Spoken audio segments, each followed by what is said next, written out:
Je le trouve vraiment extraordinaire parce que il est radical. Il est radical.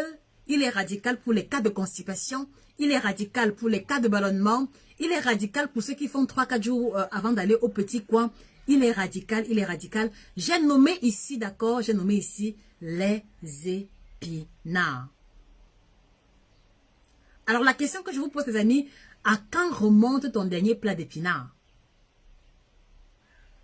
À quand remonte ton dernier plat d'épinards? Toi qui veux maigrir, toi qui veux retrouver le ventre plat, ou alors à quand remonte ton dernier plat de légumes? Parce que je sais que si je fais une enquête là maintenant, il y en a qui vont me dire que le dernier plat de légumes remonte au mois passé.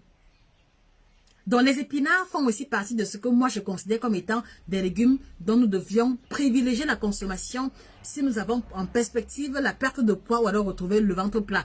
Alors la raison aussi, elle est simple, c'est parce qu'elle contient énormément de fibres à l'intérieur. Mais pas que, mais ce que je trouve vraiment intéressant, c'est l'effet radical. C'est l'effet radical, c'est son côté non négociable avec l'amélioration de la digestion. Et vous savez qu'en général, une fois que l'on est constipé, une fois que l'on est ballonné, une fois que l'on se retrouve à faire 3-4 jours sans aller au petit coin, le ventre prend automatiquement du volume. Donc pour moi, cela veut dire qu'une personne qui a des problèmes de digestion devrait capitaliser la consommation des épinards. Mais attention, il y a une condition à cela. C'est pour ça que je vais vous prier de me suivre jusqu'au bout. Il y a une condition sine qua non pour les 2 légumes que je viens de que je venais de dénoncer. Donc d'accord. C'est-à-dire que oui, il faut les consommer, mais il y a une condition à cela. D'accord? Donc, la consommation des épinards viendra améliorer la digestion.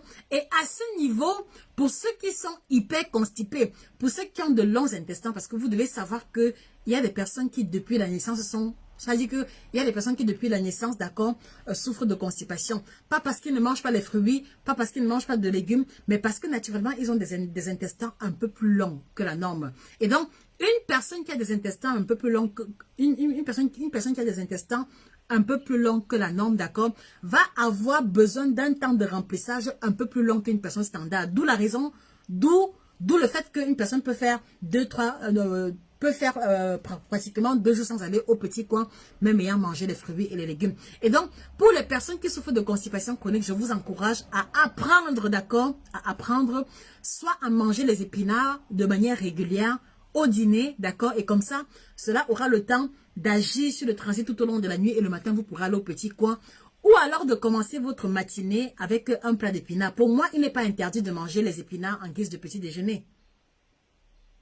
Vous pouvez par exemple manger une omelette avec les épinards à l'intérieur. Et donc, cet amas de fibres que vous allez recevoir aura le temps d'agir sur le transit. Et d'ici la fin de la journée, vous serez allé au petit coin.